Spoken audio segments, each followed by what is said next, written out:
What is up, gamers? It's your NB Rin. No, please don't cut it out. Please. I promise I'll love that intro. Please don't cut it out. Please, no, please. Welcome back to our channel, everyone.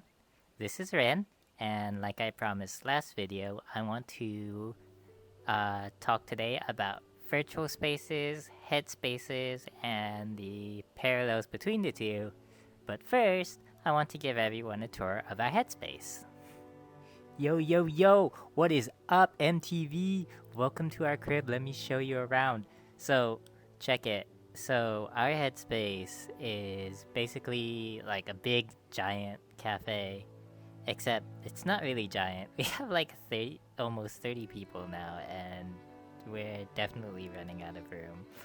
Not sure how we're gonna resolve that, but check it. So, this is our cafe. Or at least this is like the best I could recreate it with free assets on the Unity store, and maybe like 4 hours worth of work. Not the most accurate representation, but it'll do. So over here we've got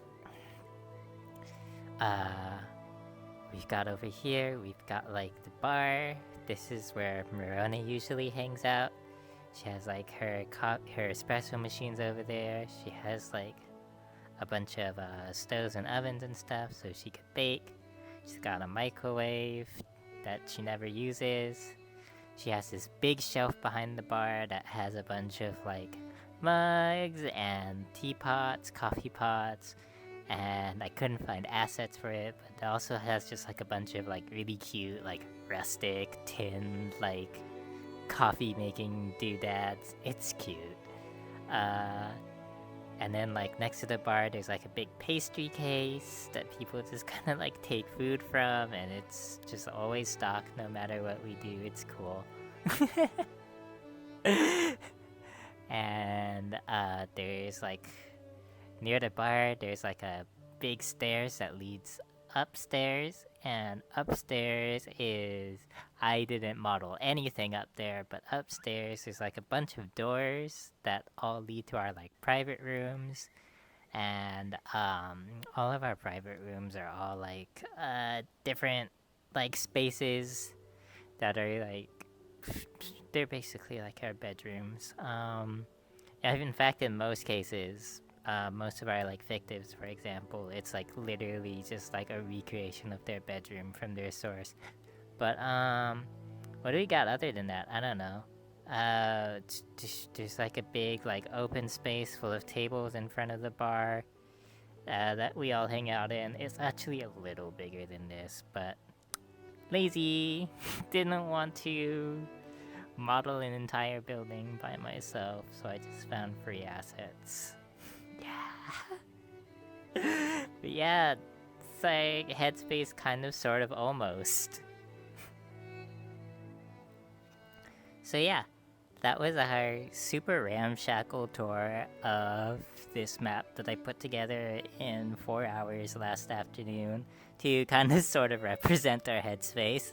I just wanted to do that really quick because, like I talked about last video, I think it's super interesting that VR gives us as plural people the power to show our headspaces to other people and like bring people through our headspaces in a way that's not otherwise possible.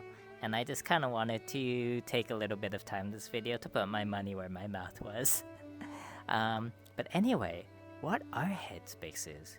Do we know? Is there space in your head? So, headspaces are some systems, but not all, but some, have a sort of internal space inside their collective brains, inside their collective heads, a head space, if you will, where headmates that are away from front have a place to live and have a day-to-day life and interact with each other. Some systems have headspaces that are huge and damn near infinite and have endless amounts of places to explore. And some systems, like ours, are 25, 26 people all jammed in a tiny ass cafe. Um, both types are valid. Anything in between, anything outside, also super valid. Um, but it's important to think about how, even though these spaces aren't spaces that exist per se in the outside world, all of our interactions we have in there and all of the memories we make in there are all super real. And thinking about that reminded me of VR and how a lot of spaces in virtual reality don't exist outside per se, but everything, all the friendships, all the interactions, all the memories we make in here are also super real. Ain't that neat? But yeah, we've mentioned it a billion times in past videos, but to us, VR is already a place for us to interact and present as ourselves, and I think that it's interesting in some systems that functionality is already kind of built in through the mechanic that is Headspace. So, let's get philosophical here for a second. There is this book that I used to love ever since Comfy Sleepy was very physically young. It's called Gamer Theory by Mackenzie Wark. If you're interested, like I am, in how technology shapes the structure of society, definitely give it a read. It's really good. Amazing. But in Gamer Theory, Work talks about the idea of the world existing in 3 stages: the topical world, the topographical world, and the topological world. If you'll excuse me for a minute, my hands are going to go away as I consult my notes and pull up a quote from an interview he did. This quote is from his interview with Damien Lacedaemon on the virtual talk show This Spartan Life. Yeah, really pulling out the super academic sources here. Halo 2, Machinima talk shows.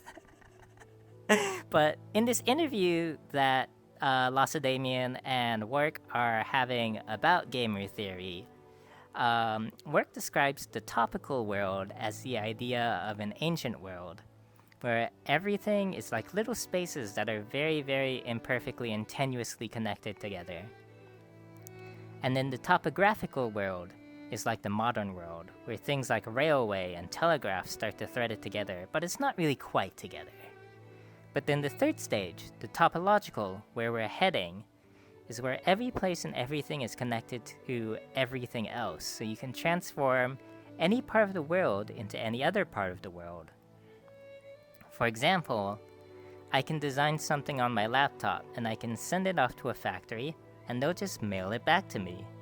There's a sense that these things don't have to be together in space. You can bend one point in space in order to connect another. So, this idea is really interesting to me because Gamer Theory was written in 2007. That's almost a full decade before the commercial releases of modern-day virtual reality like HTC Vive and Oculus Rift, which both came out in 2016, 9 years later. Almost a full decade, like I said. And now you fast forward to the present day, and now we have access to worlds that are solely topological. Like, here in VR chat, being able to spend face-to-face time with another friend, it's not a question of miles or distance or travel like it is in the outside world, because everyone is the same distance away from each other in virtual space. They are 5 clicks away from each other. Click 1, open up your menu. Click 2, open your social tab. Click 3, drag the menu to your friend's portrait. Click 4, click their portrait. click 5, join. Bam. Just like that, you're with your friends. And if you want to go visit another friend instead, no matter where they are in VR, it's the same 5 clicks. They're the same distance away, no matter where their position in virtual reality is. That's topology, baby! That's topology! So, it's interesting too, because even though the outside world is becoming more topological itself, especially, nowadays with quarantine, where everyone's becoming more reliant on digital communication than ever before, the outside world is still inherently a topographical world. It's still bound by roads and distance and travel. Even if Mackenzie Work mails his specs off to the factory, and the factory mails the finished product back to him, that finished product still has to get on a truck that has to drive miles and miles and miles through distance and space, taking days and days in order to reach him. But here in VR, the space is inherently topological. VR is not a world that's connected by roads and routes and distance and travel. It's a world that's connected by nodes of information.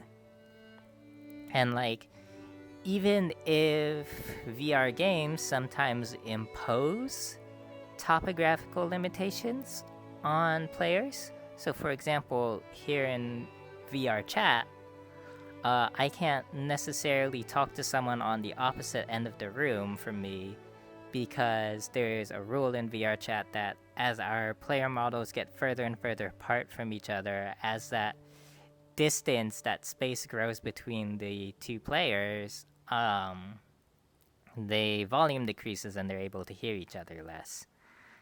But even that is a imposition of topography on an in-space that is still inherently topological, even if you add that rule to VR, which in this case, by the way, is an artificial rule. VR chat doesn't have to have that rule.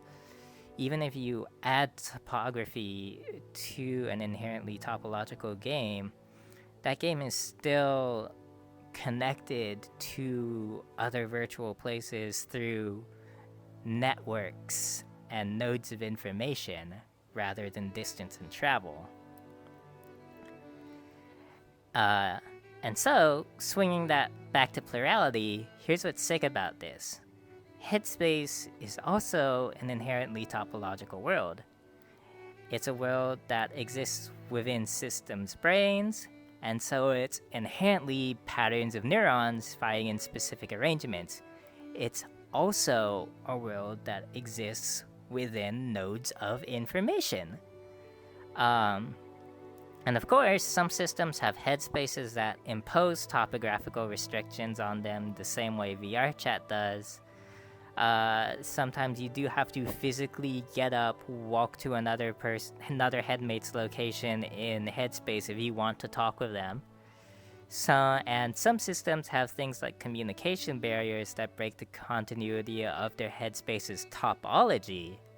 But just like how those things don't stop VR from being inherently topological, that doesn't stop Headspace, and to be honest, probably the entire Plural experience as a whole, as being inherently topological.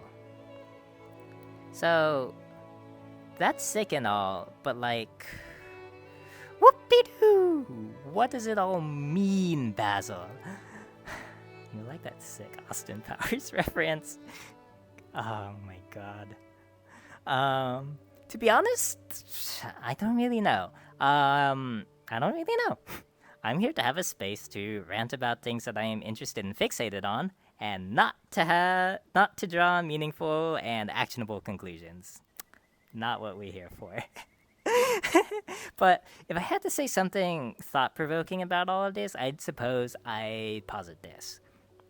So, a lot of plural spaces and communities are already topological, even outside of VR. Our play experience, for example, was pretty much entirely informed through knowledge we gained from people's blogs, people's Twitters, and through like plural communities on Discord. Like, was we learned about our plurality entirely through talking with other people who were miles and miles and miles away from us, a good 99.99% of which we still haven't interacted with face to face, and we communicated to them through nodes of information despite the miles of distance between us. And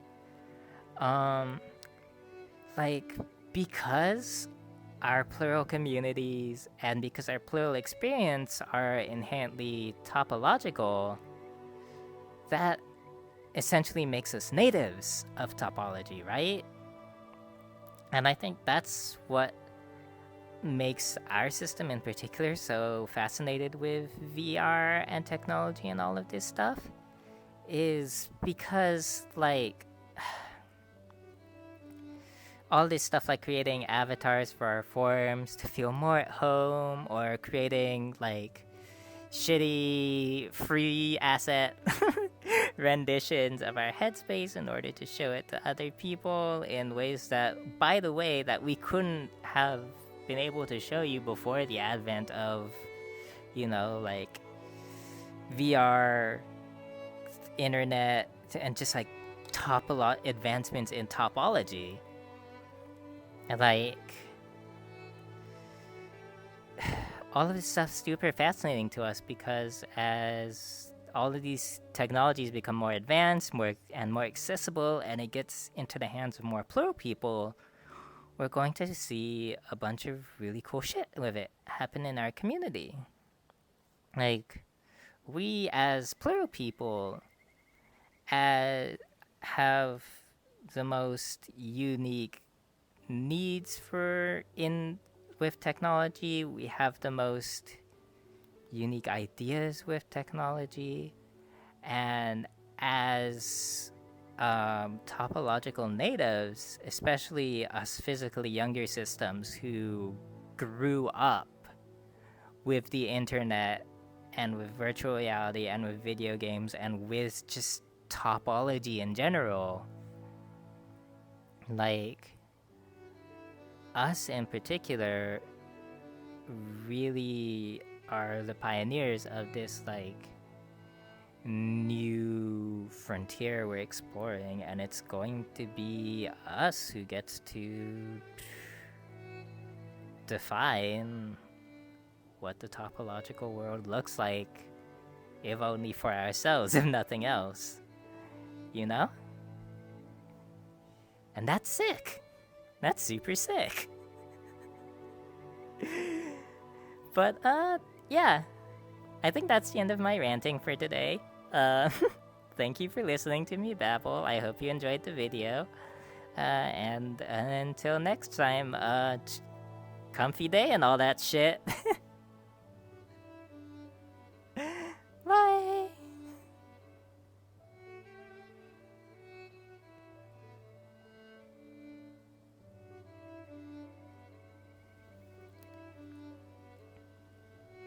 One, two, three. 1, 2, 3.